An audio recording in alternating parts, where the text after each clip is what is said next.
His fist connected with her jaw before the bar could even process what was happening. The crack echoed like a gunshot in the sudden silence. Lieutenant Jordan Cross hit the floor hard, shoulders striking the worn wood, with a sound that made grown men wince. Blood bloomed at the corner of her mouth, bright red against pale skin.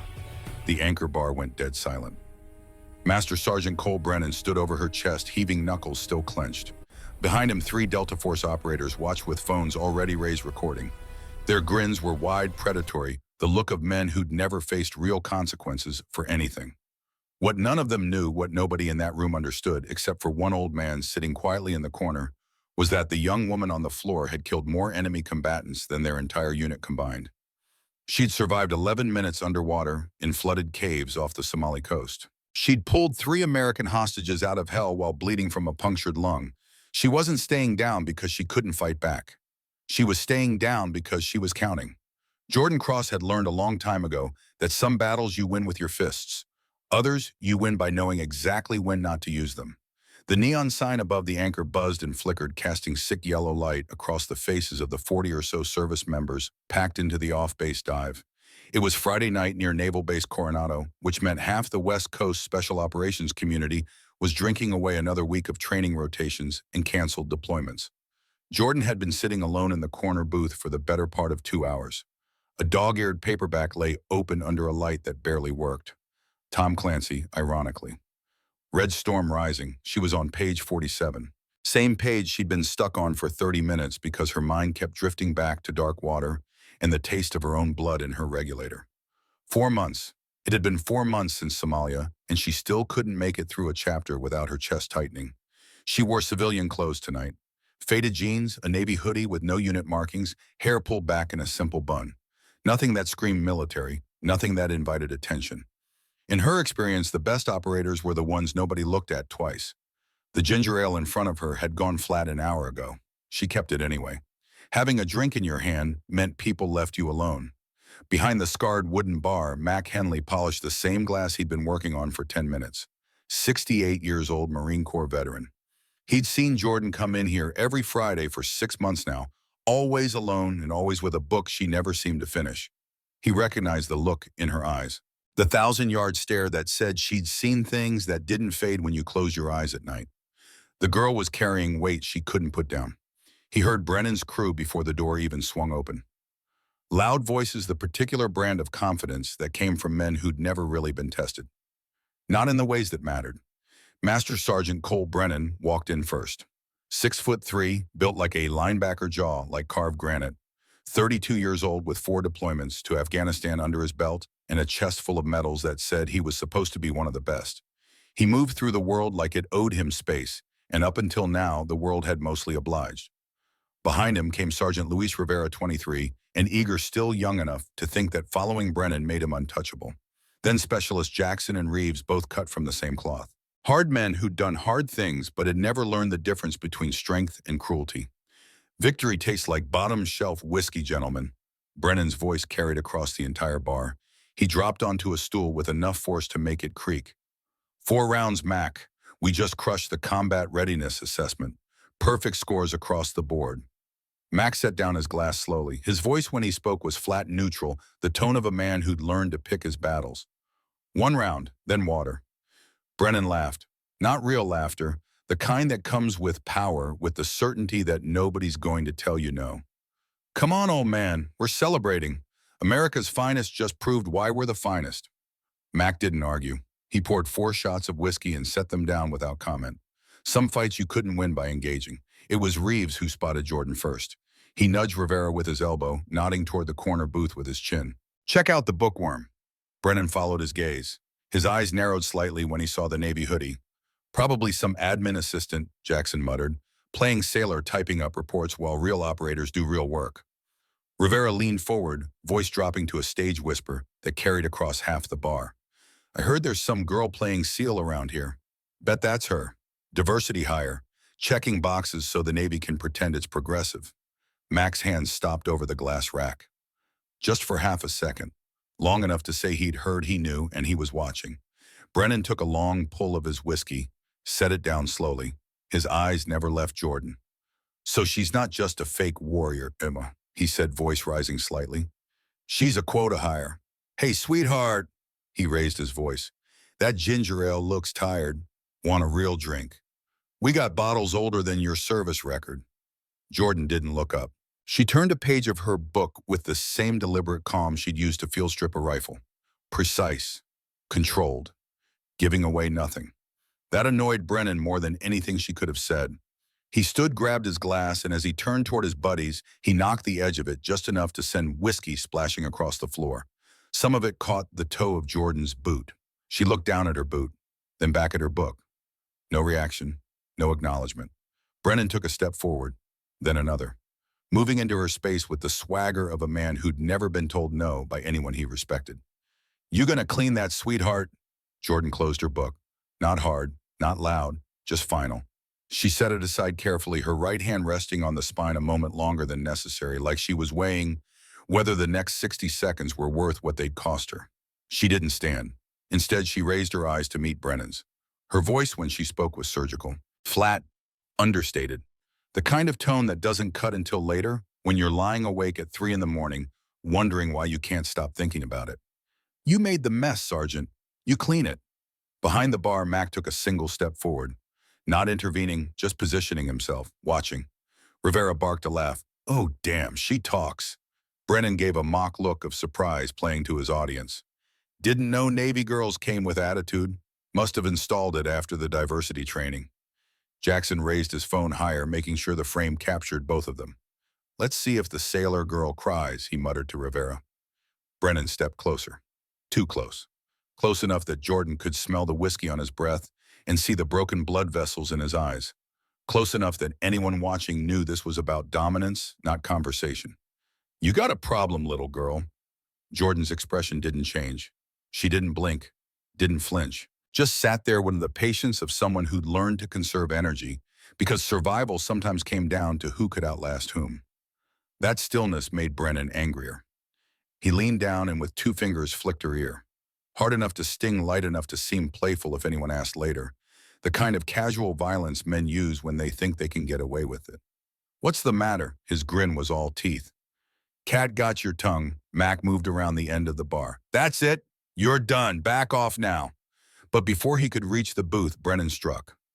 Not a closed fist, an open palm, hard across Jordan's face. The sound cracked through the bar like a rifle shot. Jordan's head snapped sideways.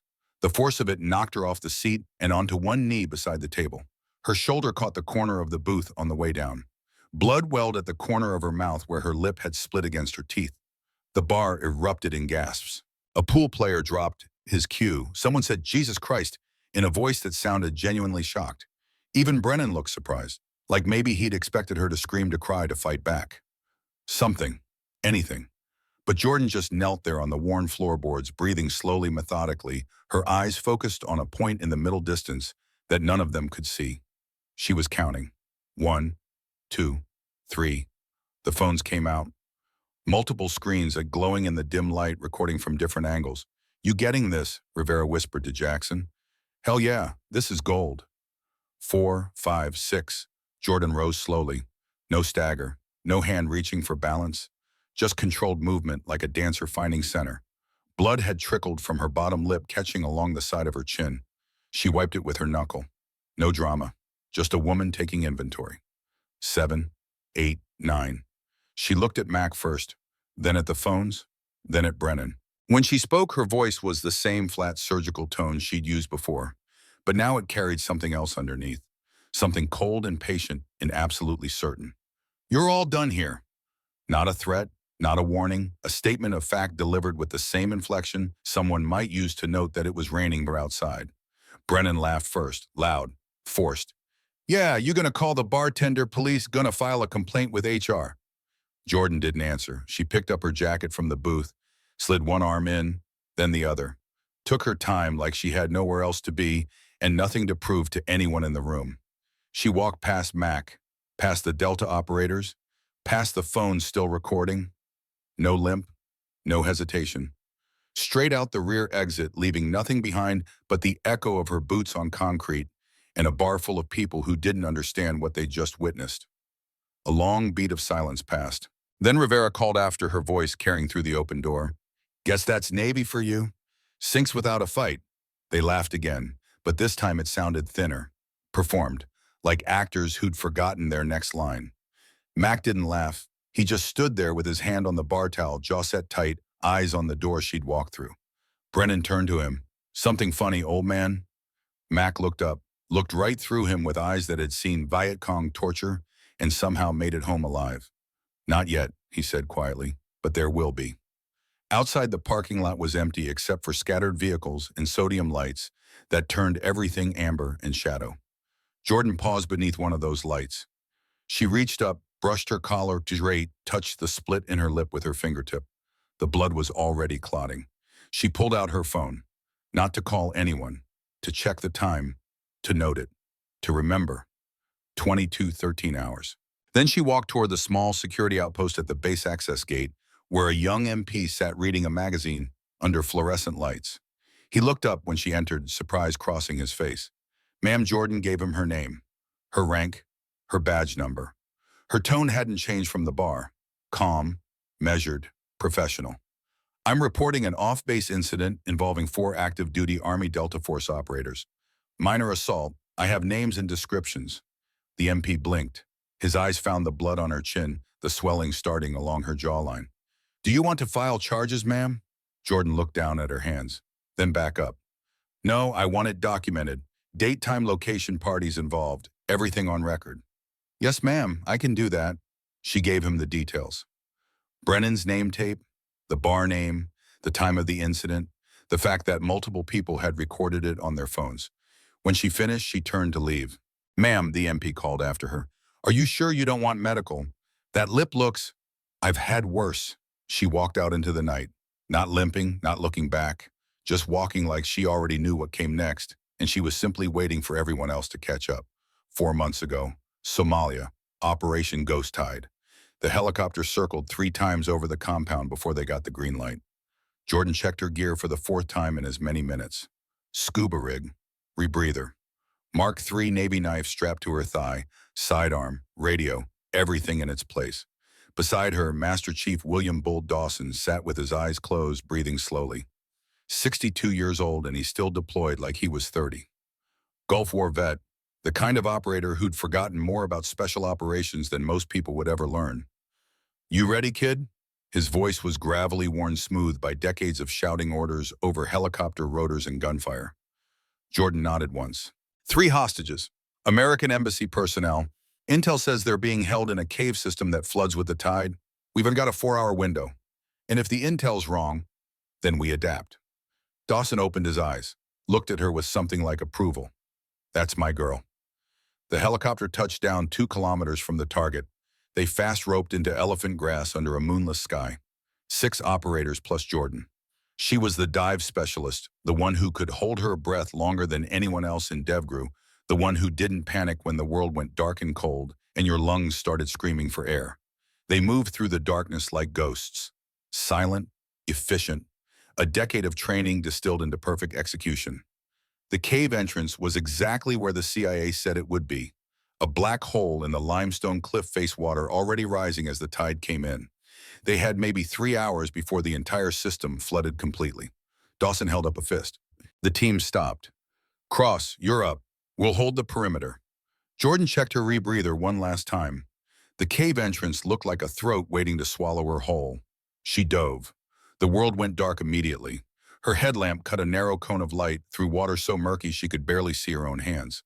The cave twisted downward, narrowing until her tanks scraped against stone on both sides. She checked her dive computer. 40 feet, 60, 80. Then she heard it, voices echoing through the water. Arabic. The hostage takers didn't know she was coming. The tunnel opened into a chamber half filled with water. 3 Americans sat bound on a ledge above the waterline. 2 Al-Shabaab fighters stood guard, AK-47s slung over their shoulders, smoking cigarettes and talking in low voices. Jordan surfaced silently behind a rock outcropping. She had maybe 60 seconds before they noticed the ripples. She moved through the water like a predator. No sound, no splash. The first fighter died without knowing she was there.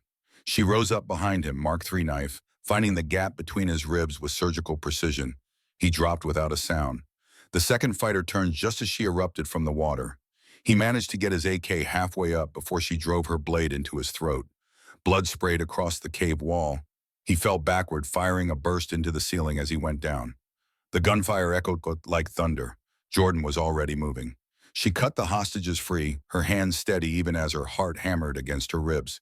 U.S. Navy, we're getting you out. The first hostage, a middle-aged diplomat with terror in his eyes, grabbed her shoulder. There are more. At least 4 more fighters in the tunnels. Jordan's radio crackled. Dawson's voice tight with urgency. Cross, we heard shots. What's your status? Package secure, but we've got company coming. How many? Unknown. At least 4. A pause. Then, can you make it back through the main tunnel? Jordan looked at the water level. It had risen another foot since she'd surfaced. The tunnel she'd used to enter would be completely submerged within minutes. Negative. I need to find another route. She heard voices now, angry Arabic echoing through the cave system. They were coming. Listen up, she said to the hostages, her voice calm despite the situation. We're going through flooded tunnels. Follow my bubbles. If you panic, you die. If you fight, you die. Trust me and you live. Understood. They nodded, eyes wide with fear. She gave each of them a crash course in buddy breathing. 30 seconds of instruction that had to cover what most people learned over weeks of training. Then the Al-Shabaab fighters appeared at the tunnel entrance. Jordan fired 3 rounds from her Sig Sauer. 2 fighters went down. The others scattered, returning fire. Bullets sparked off the cave walls. Go, she shouted at the hostages.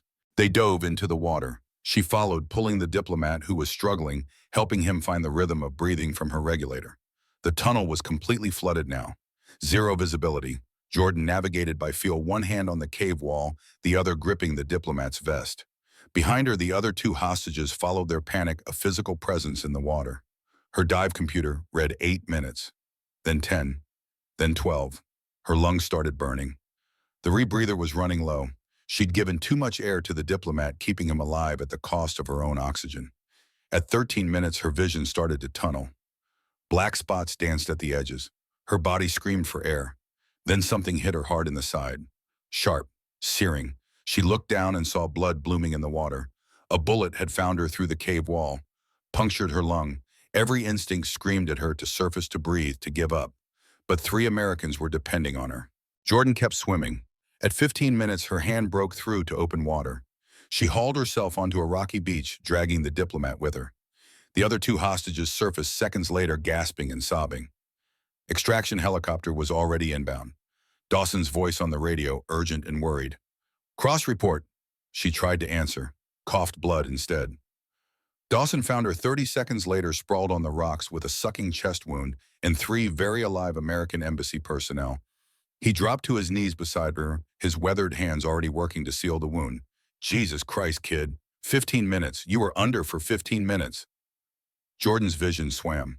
Did they make it? They all made it. Because of you. She closed her eyes, let herself drift, knew she'd done what needed to be done. When she woke up 3 days later in a hospital in Djibouti, Dawson was sitting beside her bed. You're awake, he said. No emotion in his voice, but his eyes told a different story. Relief, pride. Something else she couldn't quite name. The hostages, safe, home with their families. He leaned forward. You know what you did out there was certifiably insane, right? Yes, Master Chief. Good, as long as you know. He was quiet for a moment. I've been doing this for 40 years, Jordan. Gulf War, 2 decades of counter-terrorism operations.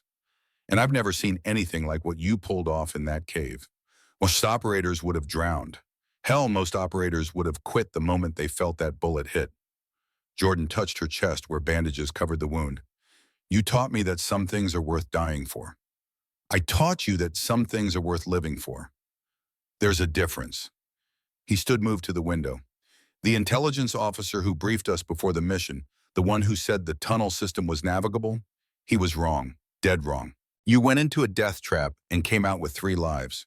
Do you understand what that means? That the intel was bad. That you're the kind of operator who makes impossible look routine. He turned to face her. But here's what I want you to understand, kid. What you've got, that ability to stay calm when everything's going to hell, to keep your head when everyone else is losing theirs.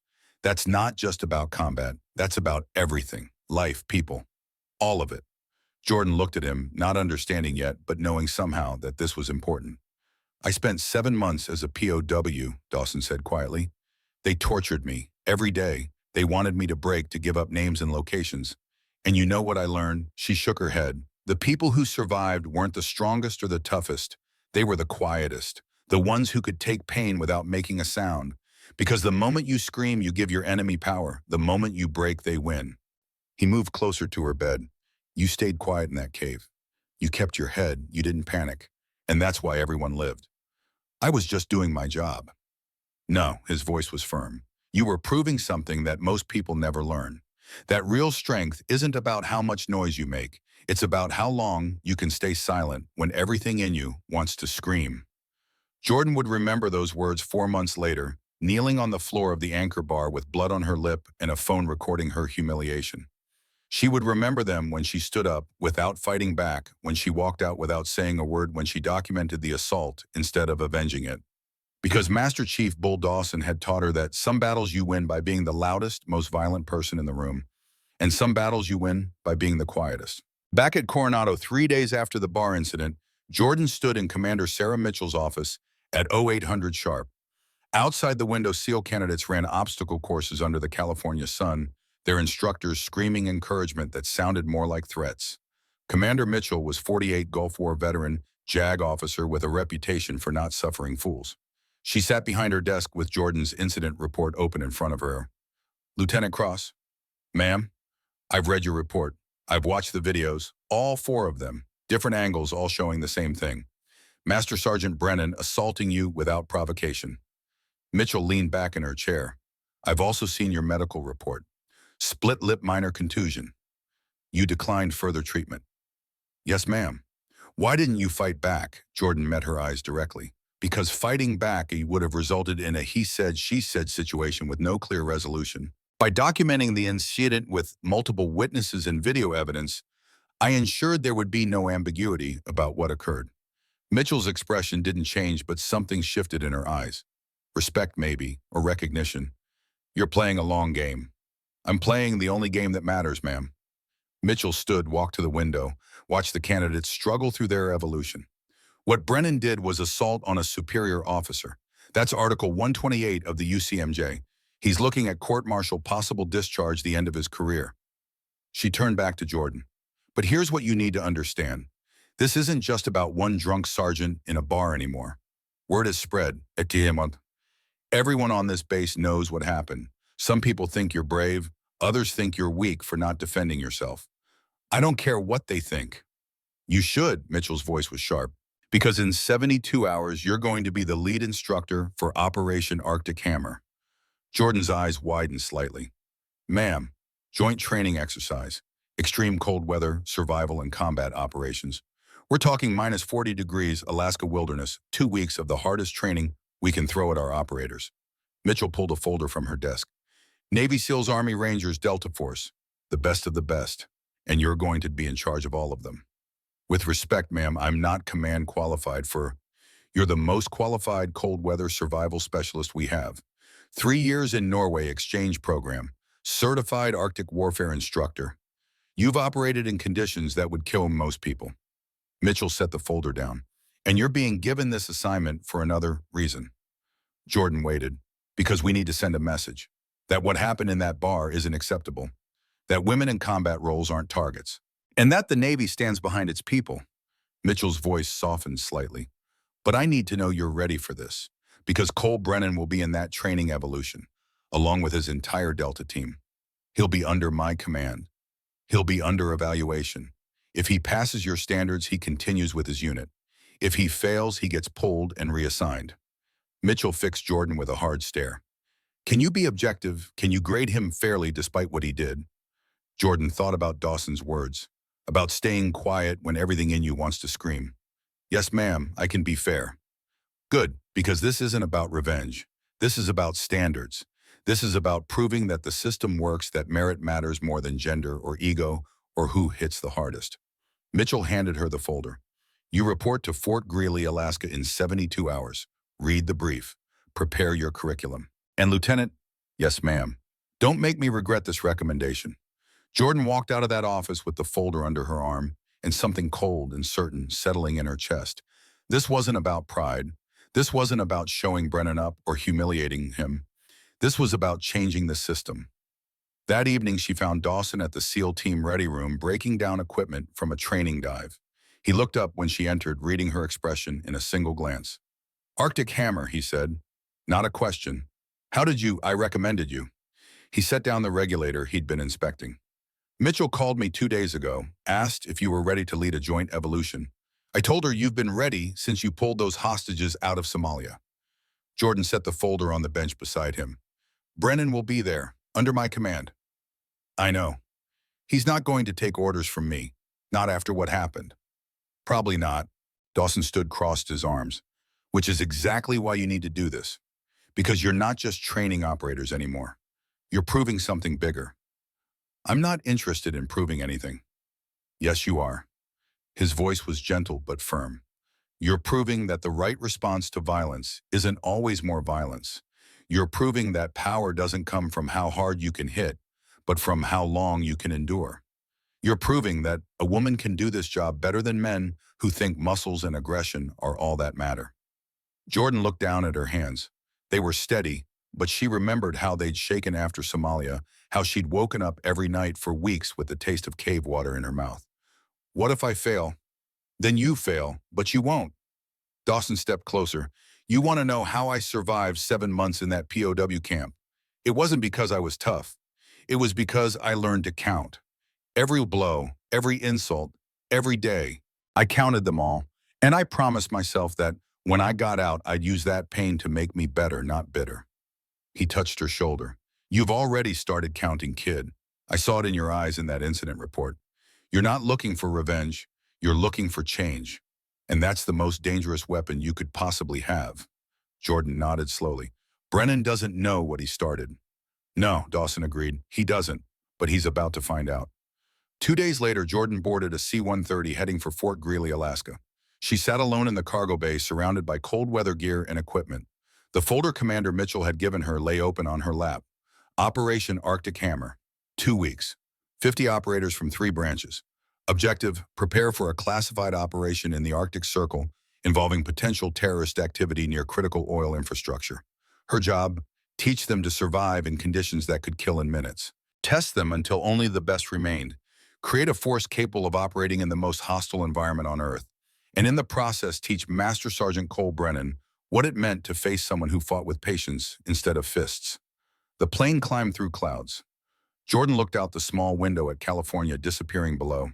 She thought about the anchor bar, about blood on her lip and phones recording her humiliation, about Dawson's words and Mitchell's trust and the weight of proving that she belonged in a world that still wasn't sure women should be there. She closed the folder, closed her eyes, and started counting. 1, 2, 2, 3.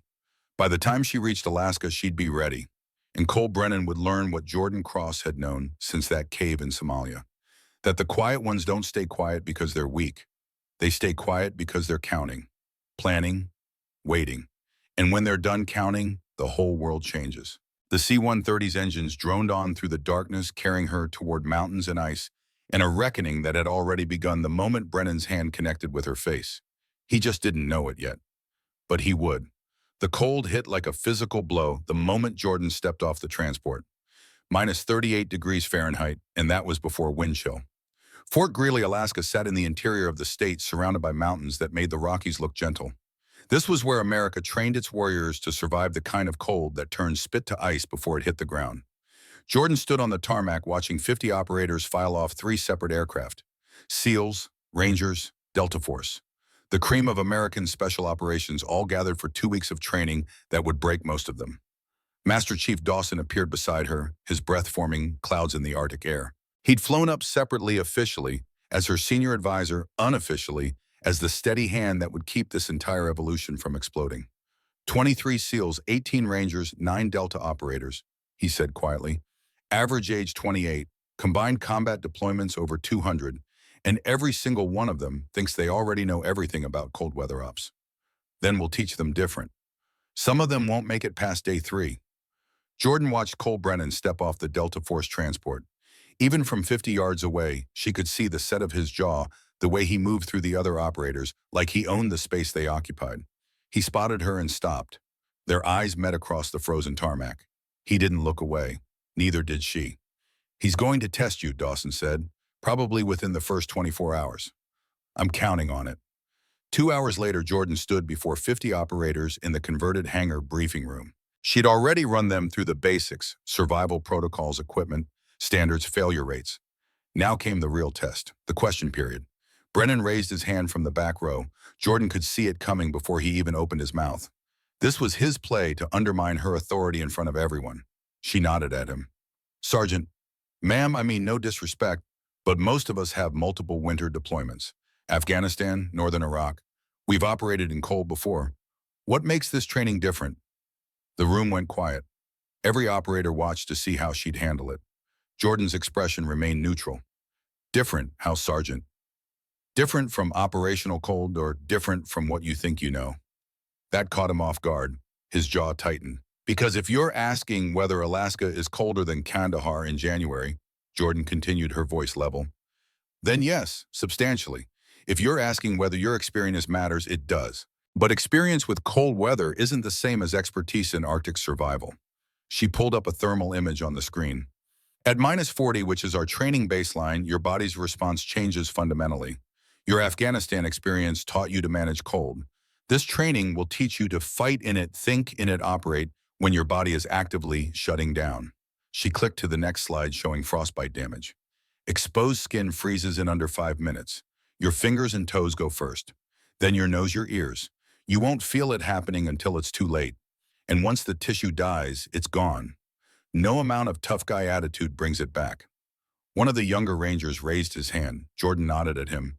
"Ma'am, what's the failure rate for this training?" Last year, 42% of operators didn't complete the full evolution.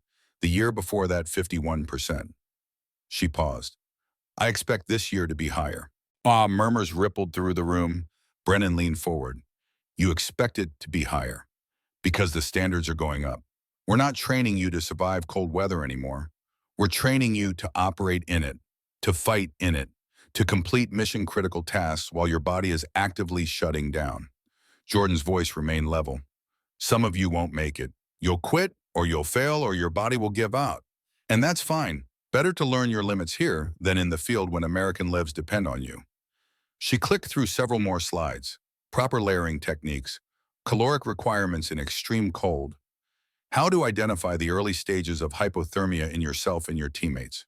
Your first evolution begins at 0500 tomorrow. 72-hour survival exercise. You'll be inserted into the wilderness with a knife 50 feet of paracord and the clothes on your back. No fire starting equipment, no shelters, no food. You'll navigate to 3 separate checkpoints across 40 kilometers of mountain terrain, and you'll do it without losing any digits to frostbite. Jackson, one of Brennan's Delta teammates, raised his hand. "What if we don't make all 3 checkpoints?" "Then you fail and you're removed from the evolution. And if we get hypothermic, then you trigger your emergency beacon and we extract you. And you fail." Jordan set down the remote. "Questions?" Brennan sat back, but his expression said this wasn't over. "Any other questions?" Jordan asked. Silence. "Good. First evolution begins at 0500. Dismissed." As the room emptied, Dawson approached her. "You sure about this, leading from the field? You taught me that the best officers eat last and suffer first. I also told you not to take unnecessary risks. You're going to be managing the entire evolution while trying to survive it yourself." Jordan looked out the window at the endless, white landscape. Somewhere out there, 50 operators were about to learn exactly what their limits were. If I'm not willing to do what I'm asking them to do, then I'm just another officer giving orders from safety. And we both know what operators think about officers like that. Dawson nodded slowly. "Just remember, kid, you've got nothing to prove. Not to Brennan, not to anyone. This isn't about proving anything." Jordan turned to face him. "This is about standards. If even one of these operators fails in the field because we didn't train them hard enough here, that blood is on my hands." At 0430 the next morning, 50 operators stood in full cold weather gear on the edge of the wilderness. Jordan moved through them doing final equipment checks. She found substandard gloves, improperly sealed boots, layers that would trap sweat and freeze. "Fix it," she told each operator who'd made a mistake, "or you won't make it 12 hours. When she reached Brennan, she stopped. Looked him over with the same critical eyes she'd given everyone else. Your face mask is going to create condensation that'll freeze your balaclava to your skin. Switch to the mesh version. I've used this setup for 3 years. In Afghanistan, not here. Switch it or fail. Brennan held her gaze for a long moment. Then slowly he pulled off the mask and replaced it with the mesh version she'd recommended. Thank you, Sergeant. At exactly 0500, Jordan raised her hand. Insertion points are 3 kilometers apart. You'll navigate individually to checkpoint Alpha, then work with whoever you encounter to reach Bravo and Charlie. There is no team structure. There is no rank. There is only survival. Clock starts now. She triggered her own GPS beacon and started walking north into the darkness. The first 12 hours were the test of preparation. Who'd packed right, who'd layered correctly, who understood that in this environment, sweat was as deadly as exposure. Jordan watched operators from a distance, making mental notes. The SEALs moved with practiced efficiency. The Rangers were enthusiastic, but burning too many calories too fast. And the Delta operators, Brennan's crew, were trying to speedrun checkpoints like this was a race. It wasn't a race. It was an endurance test. And several of them were about to learn that the hard way. She reached checkpoint Alpha at hour 15. Found 12 operators already there, most looking worse for wear. Brennan arrived 30 minutes later, moving stiffly. He'd been sweating, she could tell. His base layers would be damp, and once the sun went down, that dampness would start killing him. Sergeant, you need to change your base layer. I'm fine. That's an order, not a suggestion. Damp clothing in this temperature will give you hypothermia by midnight. I said I'm fine, Lieutenant. Jordan stepped closer, lowering her voice so only he could hear. You can hate me all you want. But if you die out here because you're too proud to follow orders, that's on you. Change your base layer. Now. Something flickered in Brennan's eyes. Maybe respect, maybe just recognition that she was right. He changed his base layer. By hour 33, operators had triggered their emergency beacons. Hypothermia, frostbite, equipment failure. They were extracted and removed from the evolution. The remaining 47 pushed on toward checkpoint Bravo. The temperature dropped to -42. Jordan built a snow shelter at hour 36, demonstrating the technique for a group of Rangers who'd clustered together for warmth. Pack the snow tight. Leave a ventilation hole at the top. Body heat will warm the interior to just below freezing, which feels tropical compared to out here. One of the younger Ranger specialists, Emma Hayes from Army Intelligence, watched with intense focus. She'd been attached to this evolution as an observer, but Jordan had noticed her taking notes, asking questions, pushing herself harder than required. You're not even required to complete the field portion, Jordan said as they worked. Why are you out here? Emma looked up, her face nearly hidden behind layers of cold weather gear. Because I want to join the SEALs. And if I'm going to ask to be part of that community, I need to prove I can handle what they handle. Jordan remembered being 22, remembered wanting so badly to prove she belonged that she'd pushed herself past reasonable limits. The best way to fail at anything is to try to prove something. The best way to succeed is to focus on the work. Is that what you're doing? Focusing on my work. Jordan glanced across the checkpoint to where Brennan sat alone, deliberately apart from everyone else. I'm focusing on making sure everyone here survives to learn something. At hour 48, the real test began. A storm rolled in. Not forecasted, not expected. Wind speeds hit 60 miles per hour with snow so thick you couldn't see 5 feet in any direction. The temperature with wind chill dropped to -68 degrees. Jordan's radio crackled. Dawson's voice tight with concern. Cross, we need to pull everyone out. This storm is going to kill someone. She huddled in her snow shelter, ice already forming on her face mask. Around her, she could hear operators struggling, fighting panic, making the kind of mistakes that turn bad situations deadly. Negative, this is what they need to experience. Real conditions, real consequences. Jordan, I'm not asking. This is beyond training parameters. Master Chief, with respect, if they can't handle this in a controlled environment with extraction available, they'll die in the field when extraction isn't an option. She paused. But I'm calling a mandatory shelter in place. Everyone digs in until the storm passes. She switched to the open channel. All operators, this is Cross. Shelter in place. I repeat, shelter in place. No one moves until I give the all clear. If you're not in a shelter, build one now. If you can't build one, trigger your beacon. 2 beacons went off immediately, then a third. Jordan marked their positions, passed the coordinates to Dawson. Then she stepped out of her shelter into the storm to check on the operators near her position. The wind hit like a physical assault. Snow so thick it was like drowning in white. She could barely breathe through her face mask. Every exposed inch of skin burned with cold that felt hot. She found Specialist Hayes first. The young woman had attempted a shelter but collapsed the roof. She was sitting in the ruins, shaking violently. "Emma, can you hear me?" No response. The girl was hypothermic. Jordan pulled her into her own shelter, stripped off Hayes's wet outer layers, wrapped her in an emergency blanket, and held her close. Body heat, the oldest survival trick in the world. "Stay with me, Specialist. Stay awake." Hayes mumbled something incomprehensible. "That's an order, soldier. You don't get to check out on my watch."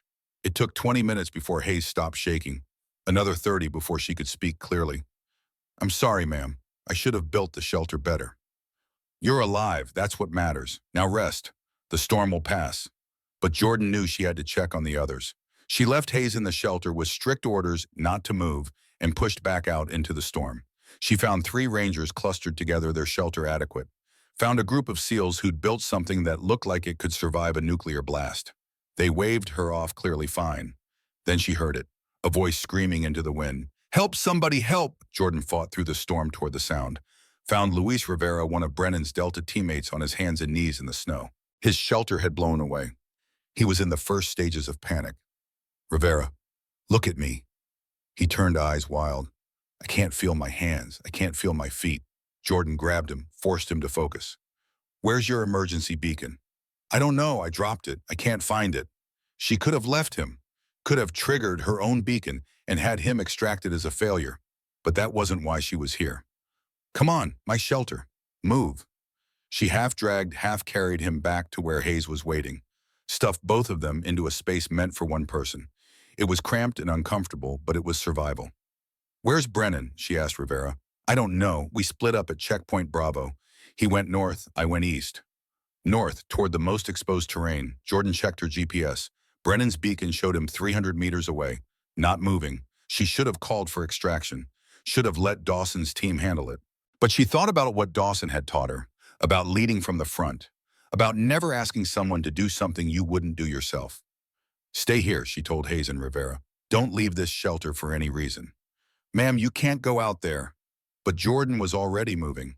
The storm was worse now, wind screaming like a living thing, snow so thick she had to navigate by GPS alone. 300 meters felt like 3,000. She found Brennan in a shallow depression, his shelter half-built and abandoned. He was sitting against his pack, not moving, staring at nothing. Jordan dropped to her knees beside him. "Brennan Cole." He looked at her slowly. His face was pale, lips blue. Severe hypothermia. "Cold," he mumbled. "So cold." She checked his layers. He'd made a critical mistake. Changed his base layer at Checkpoint Alpha like she'd ordered, but hadn't properly sealed his outer shell. Wind had been getting inside, stealing his body heat for hours. "Come on, Sergeant, on your feet." "Can't. Too tired." This was how people died. They gave up, sat down, went to sleep, and never woke up. Jordan slapped him. Hard. "That's an order, soldier, on your feet now." Brennan's eyes focused slightly. "You hit me. I'll hit you again if you don't get up. Move, Sergeant." She hauled him upright through sheer force of will. Got him moving. Movement meant heat. Heat meant survival. They stumbled through the storm together. Jordan's GPS led them back to her shelter where Hayes and Rivera waited. 4 people in a space meant for one. They packed together like refugees, sharing body heat, breathing the same recycled air. Brennan was shaking violently. Jordan held him, keeping him conscious, forcing him to stay awake. "Why?" he mumbled through chattering teeth. "Why did you come for me?" "Because that's what leaders do. They don't leave people behind." "I hit you in the bar." "I know. I would have left you if it was reversed. I would have let you die." Jordan was quiet for a moment. "Then I know that too." The storm lasted 6 more hours. When it finally passed, 14 operators had triggered their beacons. They were extracted and removed from the evolution. The remaining 36 emerged from their shelters, exhausted, frostbitten, but alive. Jordan did a head count.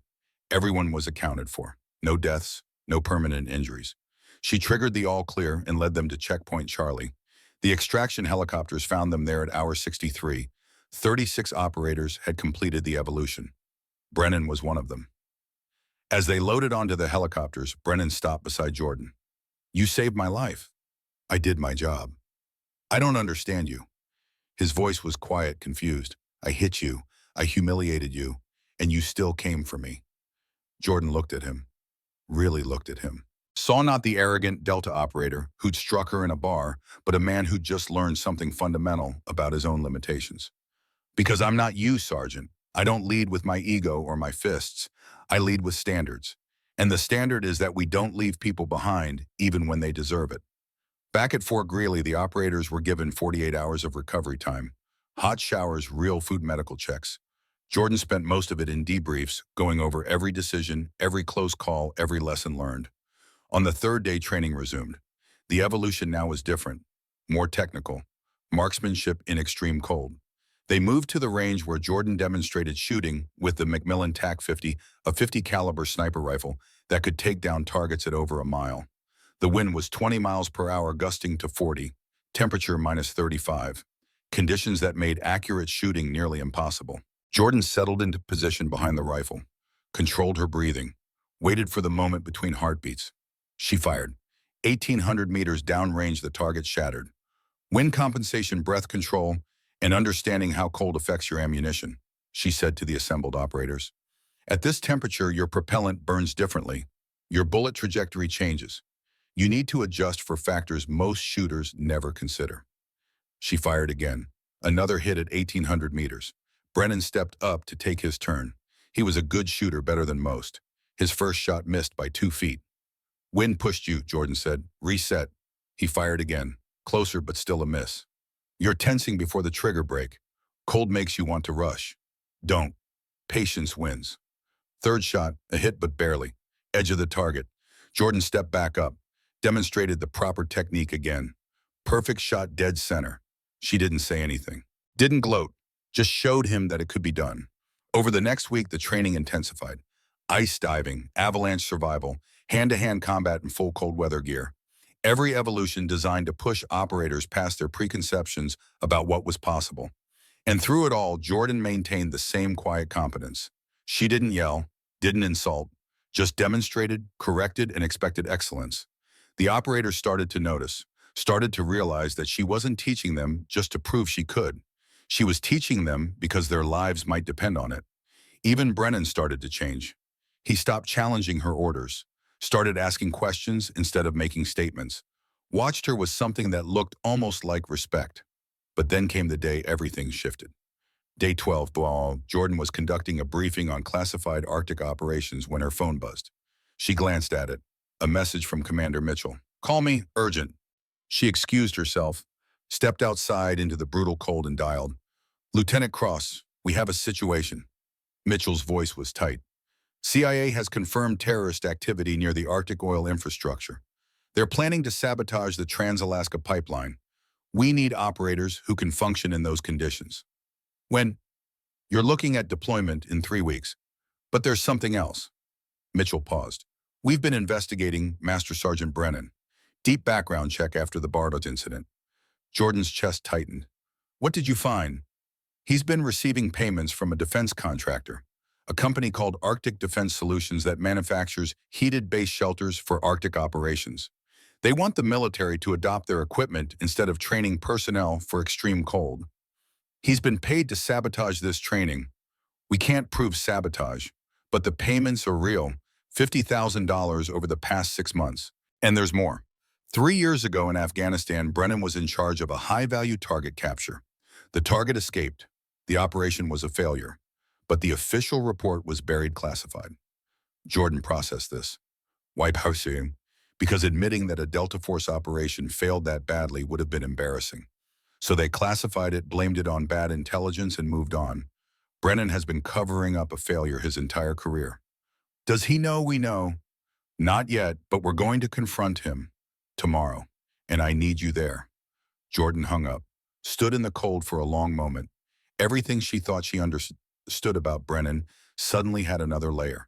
He wasn't just a bully, he was compromised. And that made him dangerous in ways that went beyond personal animosity. She walked back inside to find Dawson waiting. Bad news, he asked.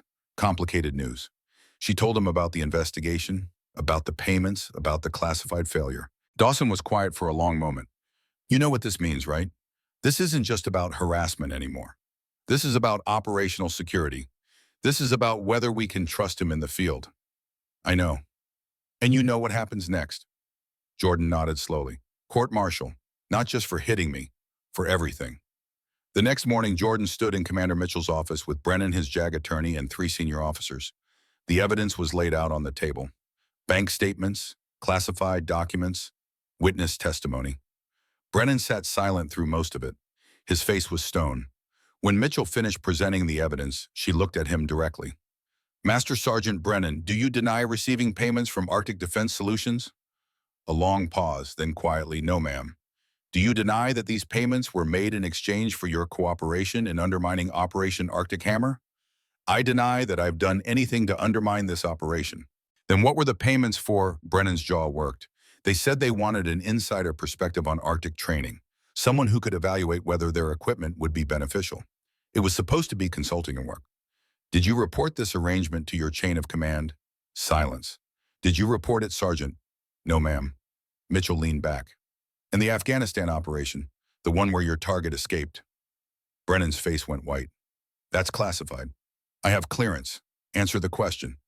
We were set up. Bad intelligence. We walked into an ambush and the target got away. It wasn't my fault. Your after-action report blamed the intelligence failure, but 3 members of your team have since come forward. They say you broke protocol, that you rushed the assault without proper clearance, that your aggression compromised the mission. Those men are lying. Are they? Or are you a man who's been covering up failures and taking shortcuts his entire career? Mitchell's voice was cold.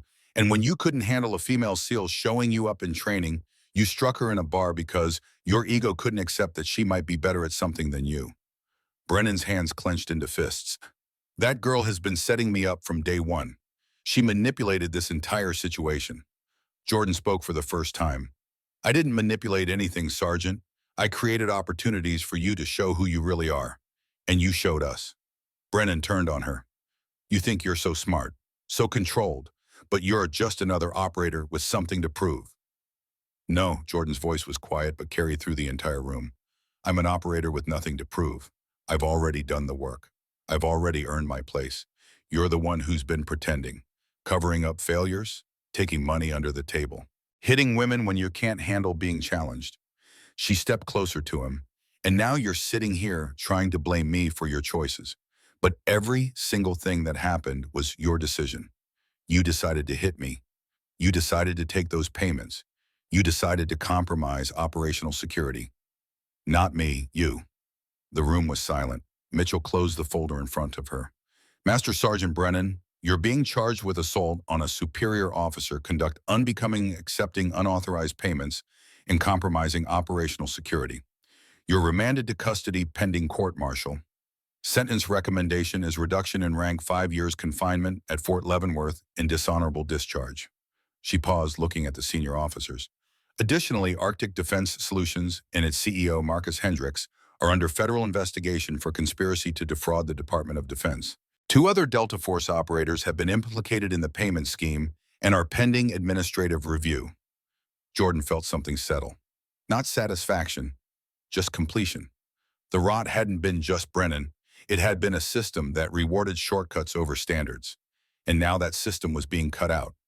2 MPs stepped forward to escort Brennan out. As he passed Jordan, he stopped. This isn't over. Yes, she said quietly, it is. After he was gone, Mitchell turned to Jordan. How do you feel? Jordan thought about it, about the bar, about the storm, about Brennan's life imploding because of choices he'd made long before she ever met him. I feel tired, ma'am. Not victorious. No, because this doesn't change anything. Another Brennan will come along, another man who can't handle women in combat roles, and we'll have to fight this battle again. Mitchell nodded slowly. Maybe, but you've proven something important, that the system can work. That when we document, when we follow procedures, when we refuse to let emotion override protocol, justice happens. She paused. And you've proven something else. What's that, ma'am? That the strongest response to violence isn't always more violence. Sometimes it's patience. Sometimes it's letting the system work while you keep doing your job better than anyone thought possible. Jordan left that office feeling like she should be relieved, but mostly she just felt empty. She found Dawson waiting outside. You okay, kid? I don't know. I thought I'd feel better about this, but I just keep thinking about that storm, about pulling Brennan out, about how close he came to dying because of his own ego. Dawson put a hand on her shoulder. That's because you're a good leader. You don't enjoy destroying people, even people who deserve it. He paused. But you did the right thing. From that first night in the bar to this moment, you did everything right. And that matters. Does it because the next operation, Arctic Hammer, will have another Brennan? And the one after that? When does it stop? Maybe never. Dawson's voice was gentle. But maybe that's not the point. Maybe the point is that every time it happens, there's someone like you who refuses to accept it, who fights back without becoming what they're fighting against, who proves that there's a better way. Jordan looked out at the frozen landscape. Somewhere out there, 36 operators were finishing their training, learning skills that might save their lives, becoming better at their jobs because she'd pushed them past what they thought possible. Emma Hayes wants to join the SEALs, she said quietly. I know. She's been asking me about it. I told her I'd help train her after this evolution, after everything. Dawson smiled. That's good. That's exactly what needs to happen. You pass on what you've learned. You build the next generation. You make sure that women who come after you have it a little bit easier. Jordan nodded. Yeah, I guess that's the point, isn't it? Not revenge. Legacy. Now you're getting it. The next morning, Jordan gathered the remaining 36 operators for the final briefing. They stood in formation harder than they'd been 2 weeks ago, leaner, more focused. You came here as individuals, she said. You leave as a unit. You've survived conditions that would kill most people. You've learned skills that will save your lives and the lives of your teammates. And you've proven that when you strip away rank and ego and everything else, what matters is competence, endurance, and the willingness to do the work. She paused. Some of you started this evolution doubting whether I could teach you anything. That's fine. Doubt makes you test assumptions. But I hope you're leaving here with a different understanding. Not just of Arctic operations, but of what it means to lead. What it means to be strong. What it means to face someone who underestimates you and prove them wrong without ever raising your voice. She looked at the formation, at Emma Hayes standing proud in the front row, at the SEALs who'd been her brothers from the start, at the Rangers who'd learned to survive, at the Delta operators who now had to figure out what their unit looked like without Brennan. Dismissed.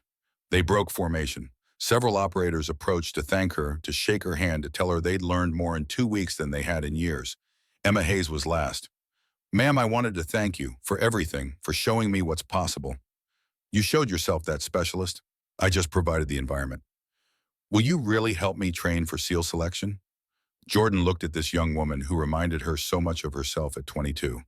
Hungry, determined, ready to prove she belonged. Yes, but not because I think you need special help. Because I think you've got what it takes, and I want to make sure you're ready for what's coming. Emma's eyes shone. I won't let you down. Don't worry about letting me down. Worry about letting yourself down. That's the only failure that matters. That night, Jordan sat alone in her quarters, writing her after-action report. She detailed every evolution, every challenge, every operator's performance. When she got to Brennan's section, she paused. She could have written him up as a complete failure, could have recommended his removal from service even before the court-martial. But that wasn't what happened. So she wrote the truth, that he'd completed the survival evolution, that he'd shown improvement in marksmanship, that he'd demonstrated the ability to follow orders when he chose to, and that on the final night of the storm, he'd thanked her for saving his life. The truth was complicated. People were complicated. Brennan had made terrible choices. But he'd also been a human being struggling with his own demons, and reducing him to a simple villain didn't serve anyone. She finished the report and sent it to Commander Mitchell. Then she pulled out her personal journal and wrote something different. Master Chief Dawson once told me that the people who survive aren't the toughest or the strongest. They're the quietest, the ones who can take pain without making a sound. I think he was right, but I also think he was teaching me something bigger, that the strongest response to violence isn't always more violence, that sometimes the most powerful thing you can do is refuse to become what you're fighting against. Cole Brennan hit me because he was scared. Scared that women in combat roles meant he wasn't special anymore. Scared that the world was changing and he didn't know how to change with it. I could have hit him back, could have destroyed him in that bar, but then I would have proven him right, that violence is the answer. That power comes from who hits the hardest. Instead, I proved something different. That power comes from patience, from knowing when to fight and when to document, from understanding that real change doesn't happen in a single moment. It happens in 1,000 small decisions over time. I don't know if I changed Brennan's mind. I don't know if he'll leave prison a better man or a bitter one. But I know I changed something. I proved that a woman can lead men in the harshest environment on earth. I proved that restraint is strength. And I proved that the quiet ones don't stay quiet because they're weak. They stay quiet because they're counting, planning, waiting. And when they're done counting, the whole world changes. She closed the journal. Tomorrow she would fly back to Coronado, back to her unit, back to the mission. But tonight she sat in the cold and counted her victories. Not the court-martial, not Brennan's downfall, but the 36 operators who'd leave here better than they arrived. The young woman who now believed she could become a SEAL. The system that had worked slowly and imperfectly, but had worked. And the knowledge that she'd done it all without compromising who she was. In the end, that was the only victory that mattered. 2 weeks after Alaska Jordan stood in a military courtroom at Naval Base Coronado watching Cole Brennan receive his sentence. The proceedings had been swift, clinical, devastating. 5 years confinement at Fort Leavenworth. Reduction to the rank of private. Dishonorable discharge pending completion of sentence. Brennan stood at attention as the verdict was read, his face carved from stone. When it was over, the MPs stepped forward to escort him out. As he passed Jordan's row, he stopped, the MP's tensed hands moving toward their sidearms. But Brennan just looked at her, really looked at her like he was seeing her for the first time. Lieutenant Cross, his voice was quiet, stripped of the arrogance that used to armor every word. I need to say something. Jordan stood, met his eyes, waited. My attorney showed me the after-action reports, the classified ones, from the Arctic rescue. He swallowed hard. He said you went into a blizzard to pull me out of that storm, that you could have let me freeze and no one would have questioned it. Medical said I was minutes from dead when you reached me. Jordan waited. The JAG prosecuting me said that in 20 years he'd never seen anything like it. An officer rescuing the man who assaulted her in conditions that could kill them both. Brennan's voice cracked. Why did you do it? I did my job. No. His voice cracked slightly. You did something I've never done. You put the mission above your feelings. You saved someone who didn't deserve saving. He paused. I'm not asking for forgiveness. I don't deserve it. But I wanted you to know that I finally understand what you were trying to teach us. Strength isn't about breaking others. It's about holding yourself together when everything breaks. Jordan was quiet for a long moment. Then she said, You have 5 years, Brennan. Don't waste them. He nodded once. Then the MPs led him away. Commander Mitchell appeared at Jordan's side as the courtroom emptied. That was unexpected. People change sometimes. Jordan gathered her cover from the bench. Or maybe they just finally show who they could have been all along. You think he meant it? I think he meant it today. Whether he means it tomorrow or next year or when he gets out, that's up to him. Jordan turned to face Mitchell. Ma'am, what happens now? With Operation Arctic Hammer. Mitchell's expression shifted, became more serious. Walk with me. They left the courtroom, moved through the base toward the secure briefing facility. Mitchell didn't speak until they were inside a skiff, the door sealed behind them. What I'm about to tell you is classified top secret. You've been read into the program, but the full scope wasn't disclosed during training. Jordan sat. Mitchell pulled up a series of satellite images on the secure monitor. 3 days ago, CIA assets confirmed that a terrorist cell operating out of Siberia has established a forward operating base in the Arctic Circle. Their target is the Trans-Alaska Pipeline System. If they succeed in destroying even one pumping station, we're looking at an environmental catastrophe that makes Deepwater Horizon look minor, not to mention the economic impact of shutting down oil flow from Alaska. The images showed a compound built into the side of a glacier. Rough structures, vehicles, what looked like explosive materials. How many hostiles? Best estimate 12 to 15. Former Russian special forces, radicalized, well-equipped. They know we're coming. They're prepared for a conventional assault, which is why you trained us for Arctic operations. Yes, but here's the problem. Mitchell pulled up another image. 2 days ago, your training evolution graduates were slated for this operation. 7 SEALs, 4 Rangers, 3 Delta operators. They deployed yesterday for final mission prep at Eielson Air Force Base. Jordan felt something cold settle in her chest. What happened? Blizzard, worst in 20 years. They were conducting approach rehearsals when it hit. Whiteout conditions, -58 with wind chill. The team became separated. Mitchell's voice was steady, but Jordan could hear the weight underneath. 3 operators are dead. Hypothermia avalanche equipment failure. 5 more are injured but stable. The remaining 8 are trapped in the wilderness with limited supplies and no way to extract until the weather clears. How long until weather clears? 12 to 18 hours. But we don't have 12 hours. CIA intercepts suggest the terrorists are moving up their timeline. They know we're coming. If we don't hit them in the next 8 hours, they'll execute their attack and disappear. Jordan understood immediately. You need someone to lead a rescue and still make the mission window. I need you. Mitchell's eyes were steady.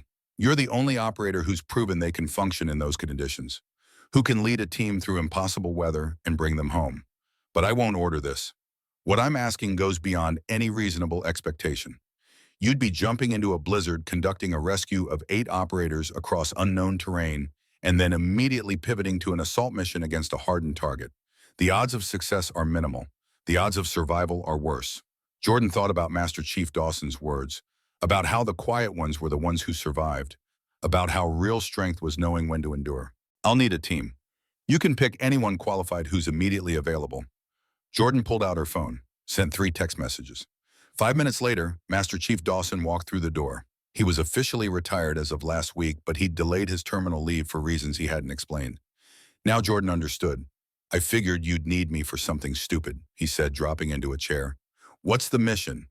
Arctic rescue followed by direct action against terrorist compound. Conditions are -58. Timeline is 8 hours from insertion to mission complete. Dawson whistled low. That is stupid. He grinned. I'm in. The next person through the door was Emma Hayes. She'd separated from Army intelligence 2 days ago, her SEAL application already submitted. She was in civilian clothes, but moved like she was still in uniform. Ma'am, you texted, I need someone who can keep up in Arctic conditions. Someone I've personally trained. Someone who's got nothing to prove and everything to fight for. Emma's eyes went wide. You want me for an operation? You haven't been accepted to SEAL training yet. You're not officially anything right now. But you're the best cold weather operator I've seen who isn't already deployed. And I need the best. I'm not qualified. I'm asking anyway, yes or no? Emma straight into, yes, ma'am. The third person was Luis Rivera, the young Delta operator who'd nearly died in the Alaska storm, who'd watched Jordan save Brennan, who'd spent the last 2 weeks requesting transfer to different units trying to distance himself from Brennan's disgrace. He walked in looking uncertain. Lieutenant Cross, I need someone who knows what it means to fail and get back up. Someone who's learned that following orders can save your life. Someone who wants a chance to prove they're more than the company they kept. Jordan looked at him directly. You interested in redemption? Rivera's jaw set. Yes, ma'am. Mitchell looked at the assembled team. A 62-year-old retired Master Chief, a 22-year-old female specialist with no combat deployments, a disgraced Delta operator trying to rebuild his reputation. And Jordan, this is your team. This is my team. You could have anyone, active duty SEALs, Rangers, Tier 1 operators. I want people who have something to prove, not to me, to themselves. Jordan looked at each of them. We're not the most qualified team, but we're the most motivated. And in conditions like this, motivation matters more than anything. Mitchell was quiet for a long moment. Then she nodded. Gear up, we is up in 2 hours. The C-130 flew through darkness toward hell. Jordan sat in the cargo bay, running through mission parameters for the 4th time. 8 operators trapped in the wilderness. 12 to 15 terrorists at a compound 30 kilometers from the rescue site. Weather conditions that could kill in minutes. Dawson sat across from her, methodically checking his cold weather gear with the muscle memory of 4 decades. You know this is insane, right? He said without looking up. Yes, Master Chief. You know we're probably going to statistically likely. Good. Just wanted to make sure we're on the same page. He looked up and there was something fierce and joyful in his eyes. Reminds me of war. 40 of us surrounded by 300 NVA. Officers said we couldn't break out. We did it anyway. Emma was vibrating with nervous energy, checking and rechecking her equipment. Jordan moved to sit beside her. How are you feeling? Terrified, excited, terrified. Good. Fear keeps you sharp. Too much confidence gets you killed. Jordan paused. You don't have to do this. You can still back out. No, ma'am. I'm exactly where I need to be. Rivera sat alone, staring at nothing. Jordan could see the weight on him. The knowledge that his mentor, his leader, was in prison because of choices that Rivera had enabled by staying silent. Rivera, he looked up. Ma'am, what Brennan did isn't on you. What you do next is, I should have said something, should have reported the payments, should have stopped him from hitting you. Maybe, but you can't change the past. You can only decide what kind of operator you become moving forward. Jordan met his eyes. Today, you get to be the kind who brings people home, the kind who completes the mission, the kind who proves that one bad leader doesn't define your entire career. You ready for that? Rivera's jaw set. Yes, ma'am. The jump was brutal. They exited the C-130 at 12,000 feet into a blizzard that felt like jumping into a meat grinder. Wind speeds over 70 miles per hour. Visibility zero. Temperature that didn't register on normal scales. Jordan's parachute deployed with a crack that she felt in her chest. She fought the winds navigated by GPS and instinct and hit the snow hard enough to drive the air from her lungs. She was up in seconds, collapsing her chute, marking her position. Around her, three other impacts. Dawson, Emma, Rivera, all up, all moving. Comms check, Jordan said into her radio. Dawson good. Hayes good. Rivera good. We've got 8 operators spread across a 5-kilometer radius. Weather window closes in 7 hours. Move out. They moved through the storm like ghosts. Dawson led navigation, his decades of experience reading terrain even when you couldn't see it. Emma hauled medical gear that weighed almost as much as she did. Rivera carried extra ammunition and breaching charges for the assault phase. Jordan carried everything else. The weight of command, the knowledge that 3 operators were already dead, the certainty that more would die if she made the wrong call. The first operator they found was a SEAL named Marcus Chen, huddled in a snow cave with a broken leg and the early stages of frostbite. Lieutenant Cross, his voice was weak, disbelieving. How did you find us? Later, can you walk? Not well. Then you're getting carried. Jordan looked at Rivera. You've got him. They rigged a makeshift stretcher. Rivera took Chen's weight without complaint. The second and third operators were together. 2 Rangers who'd managed to build a decent shelter, but were out of food and nearly out of heat. They joined the group, exhausted but mobile. The 4th operator was dead when they found her. Staff Sergeant Michelle Torres, Army Ranger, frozen in the position she'd died. She'd been trying to change her base layer when hypothermia took her. Made her confused. Made her forget that exposing skin in these temperatures meant death. Emma stared at the body, at proof that mistakes in this environment were permanent. We can't carry her, Dawson said quietly. We don't have time. Mark the position. Jordan's voice was flat. Recovery team will come for her when weather clears. They marked the GPS coordinates and moved on. 5 down, 3 to go. The 5th operator was hanging from a cliff face where she'd fallen during the storm. Broken ribs, dislocated shoulder, but alive. They rigged ropes, hauled her up, stabilized her as much as field conditions allowed. The 6th and 7th were SEALs who'd made it farther than anyone expected. They were in decent shape, ready to continue the mission. The 8th operator was Luis Rivera's friend from Delta.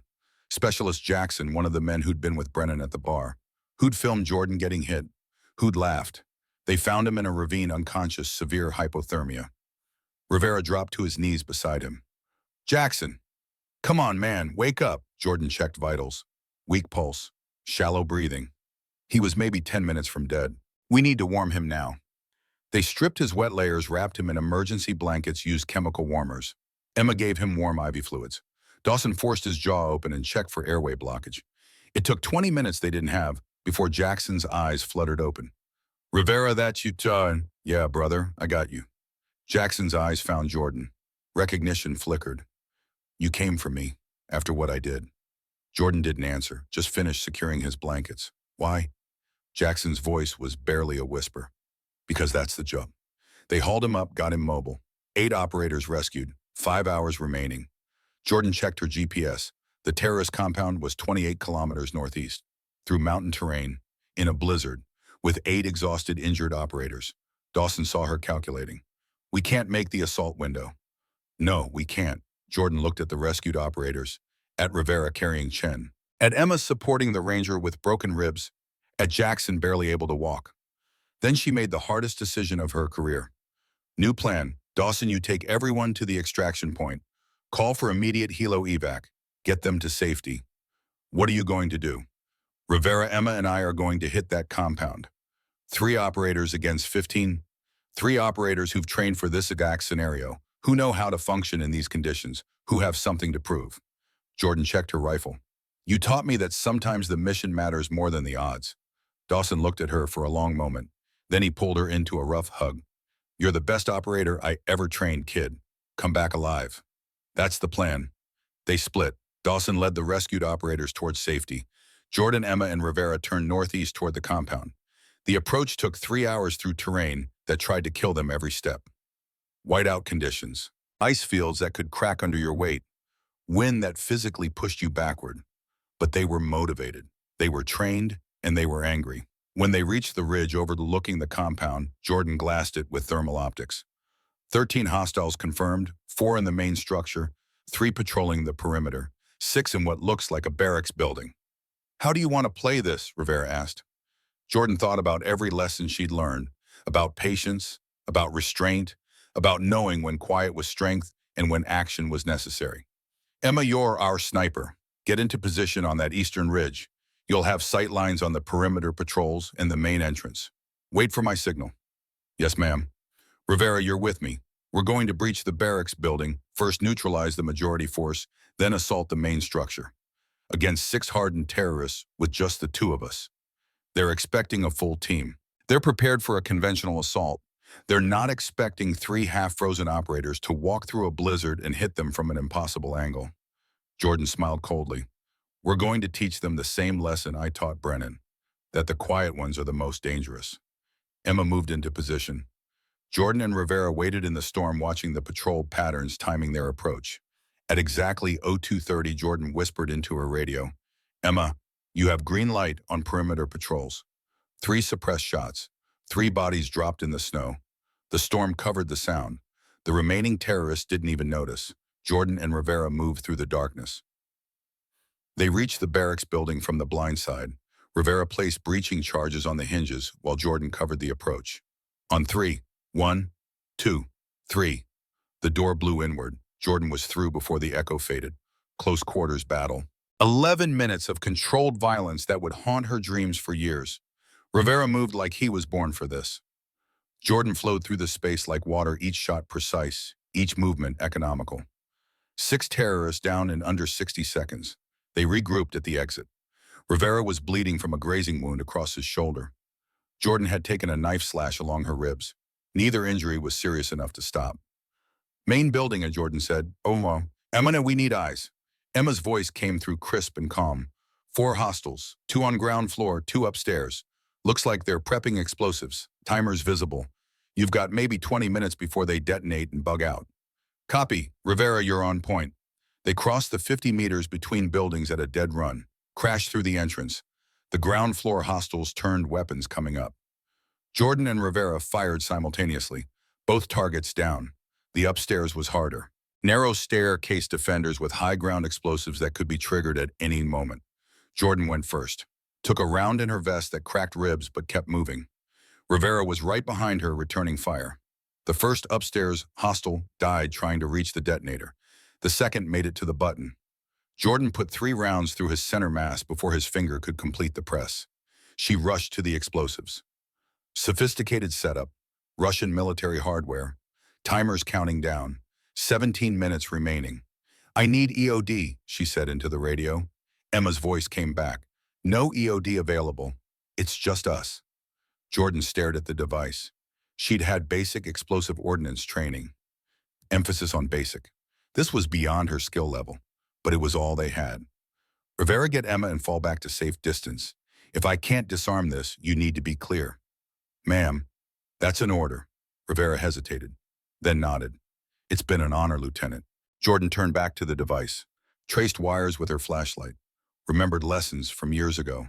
Blue wire, red wire, or was that only in movies? She thought about Dawson, about his 7 months as a POW, about how he'd survived by staying quiet, by counting, by refusing to break. She started counting.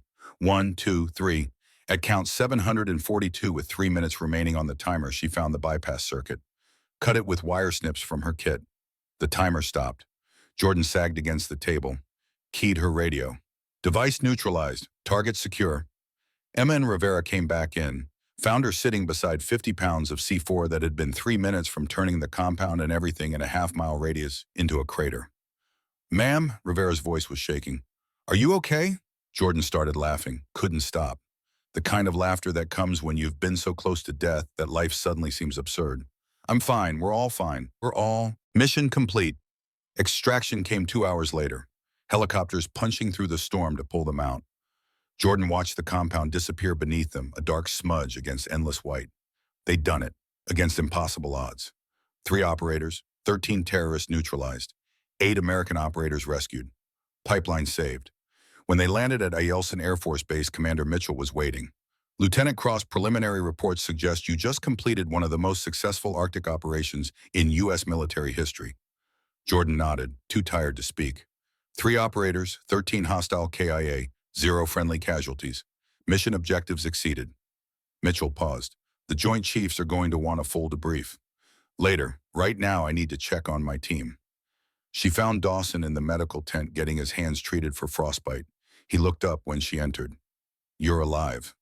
Surprised? A little. He grinned. How'd it go? We won. I knew you would. Dawson's voice was proud. You want to know why? Why? Because you weren't fighting for revenge or glory or any of that garbage. You were fighting because it was the right thing to do. And that kind of motivation makes you unstoppable.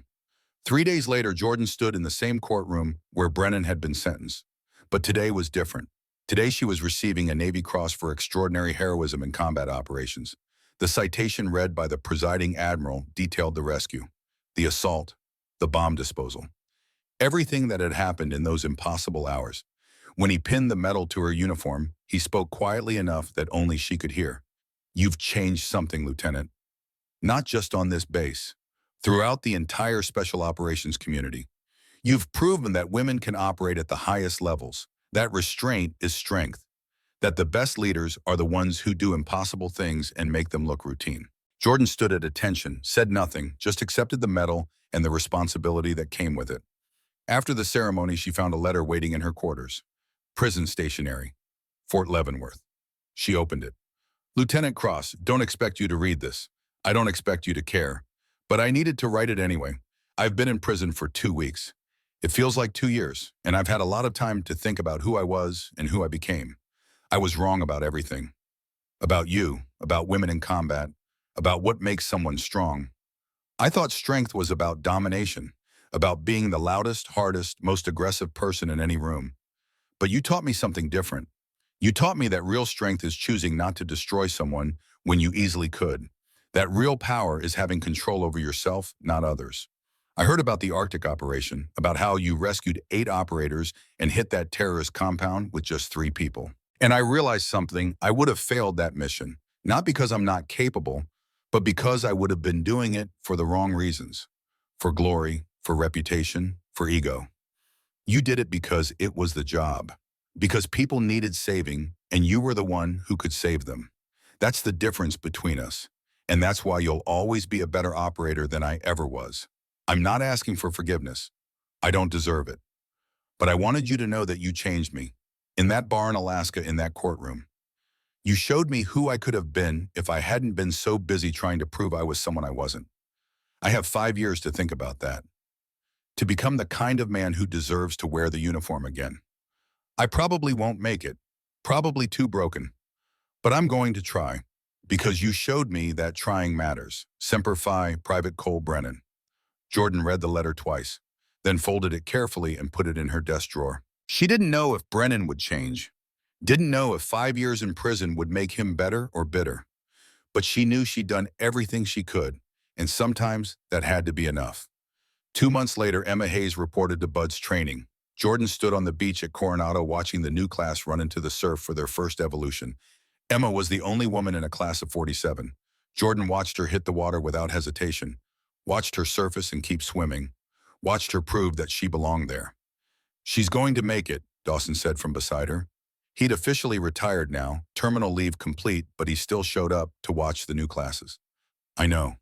Because you trained her. Because she trained herself. I just showed her it was possible.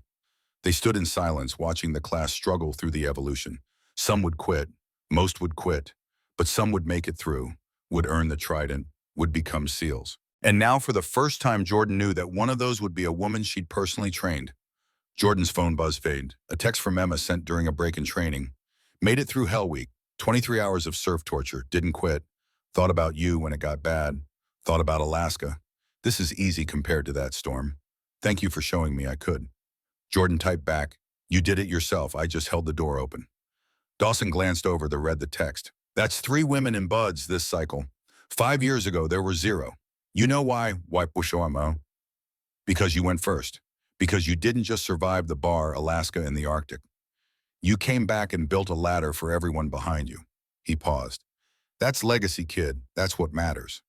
What's next for you? Dawson asked. Jordan thought about it, about the bar, about Alaska, about the Arctic operation, about all the battles she'd fought and the ones still coming. There's talk of making me an instructor, full-time, training the next generation of Arctic operators. You'd be good at that. Maybe, but I'm also still operational, still capable of field work. You can't do both forever, kid. Eventually you have to choose the field or the classroom, the operator or the teacher. Jordan watched Emma swim, watched her struggle but keep moving, watched her prove something to herself that nobody else could prove for her. Why choose you did both? Dawson laughed. Fair point. That evening, Jordan returned to the anchor bar for the first time since the night Brennan had hit her. Mac was behind the bar, same as always. He looked up when she walked in. His weathered face broke into a smile. Lieutenant, heard you've been busy. You could say that. Navy Cross, Arctic operations, saving the pipeline. Mac poured her a ginger ale without asking. You've become quite the legend. I'm just doing my job. That's what all the real ones say. Mac set the glass in front of her. You hear about the new base protocol, the Reyes-Dawson guidelines. Jordan shook her head. Named after you and that Master Chief. New procedures for reporting harassment. Mandatory cold weather survival training for all special operations units. Bystander intervention protocols. Mac leaned on the bar. You changed the entire system, all because you refused to throw a punch. Jordan sipped her ginger ale. It was flat. Perfect. It wasn't just me, it was everyone. Dawson teaching me restraint, Emma proving women could handle the training, Rivera choosing to be better than his mentor, even Brennan in the end showing that people can change. Maybe, but you were the catalyst. You were the one who stayed quiet when everyone expected you to scream, who documented instead of destroying, who proved that the best revenge isn't revenge at all. It's becoming so good at what you do that your enemy's opinions become irrelevant. Mac pulled something from under the bar, a framed photograph. It showed Jordan in the Arctic covered in frost rifles slung over her shoulder, looking like she'd just walked out of hell and barely noticed. Where did you get that? One of the operators from your training evolution. Brought it in last week. Said I should put it up. Said people need to see what real strength looks like. Mac hung it on the wall behind the bar, right where everyone would see it when they walked in. Underneath the photo, he'd mounted a small plaque. Lieutenant Jordan Cross, Navy SEAL DevGru. She didn't need to prove she belonged. She proved no one else could do what she does. Jordan stared at it, at proof that everything she'd endured had mattered, that the counting, the patience, the refusal to become what she was fighting against, it had all led here. Thank you, Mac. Thank you, Lieutenant, for showing an old Marine that the next generation is in good hands. Jordan finished her ginger ale, left money on the bar, and walked out into the California night. Tomorrow she'd start training Emma. Next week she'd brief the Joint Chiefs on Arctic operations protocols. Next month she'd deploy again somewhere cold and deadly, doing work that most people would never know about. But tonight she walked along the beach at Coronado, listened to the waves, thought about Dawson's words from years ago. The people who survive aren't the toughest or the strongest, they're the quietest, the ones who can take pain without making a sound. She'd proven that in the bar, in Alaska, in the Arctic, but she'd also proven something more important. That quiet didn't mean weak, that patience wasn't passivity, that sometimes the most powerful thing you could do was refuse to fight on someone else's terms. Cole Brennan had hit her because he needed everyone to know he was strong. Jordan had walked away because she didn't need to prove anything to anyone. And in the end, that was the difference between them. That was why she'd won. Not in the courtroom, not in Alaska, not in the Arctic, but in every moment after the punch when she could have given in to anger and chose not to. When she could have destroyed him and chose restraint. When she could have proven her strength through violence and chose to prove it through excellence instead. Master Chief Bull Dawson found her there an hour later, stood beside her without speaking, 2 warriors watching the ocean. You okay, kid? Yeah, I think I am. Good, because that Hayes girl is going to need you, and the girl after her, and the one after that. This doesn't end with you. This is just the beginning. Jordan nodded. I know. And you're ready for that. She thought about everyone who'd doubted her, everyone who'd said women didn't belong in special operations, everyone who'd underestimated her because she was quiet and controlled and refused to play by their rules. She thought about Brennan in prison learning lessons he should have learned years ago, about Emma Hayes swimming in the surf proving herself, about Luis Rivera rebuilding his reputation one mission at a time. She thought about the terrorists who'd never see their attack succeed because 3 operators had walked through hell to stop them, about the pipeline still flowing, about the 8 operators who'd gone home to their families because someone had counted to 742 while disarming a bomb. And she thought about the photograph on Mac's wall, proof that the quiet ones don't stay quiet because they're weak. They stay quiet because they're counting, planning, waiting. And when they're done counting, the whole world changes. Yeah, Jordan said finally. I'm ready. Dawson put a hand on her shoulder, squeezed once, then walked away, leaving her alone with the waves and the stars and the weight of everything she'd become. Lieutenant Jordan Cross, Navy SEAL, the woman who'd proven that some battles you win by fighting, and some you win by refusing to. She didn't know what came next. More deployments, more training, more young women who'd look at her and believe they could do impossible things. But whatever came, she'd face it the same way she'd faced everything else. With patience, with precision, with the quiet certainty that real power doesn't announce itself. It just endures. And in the end, that's all that matters. Not who hits the hardest, but who's still standing when the hitting stops. Jordan turned away from the ocean, walked back toward base, back toward whatever mission came next. She didn't run, didn't hurry, just walked with the steady, unhurried pace of someone who knew exactly where she was going, and who understood that the journey was just beginning. Behind her, the waves kept crashing. The stars kept burning. The world kept turning. And somewhere in a prison cell in Kansas, Cole Brennan sat counting, learning what Jordan had known all along, that the quiet ones are always the most dangerous, because they're not quiet because they can't fight. They're quiet because they don't need to. And that difference changes everything.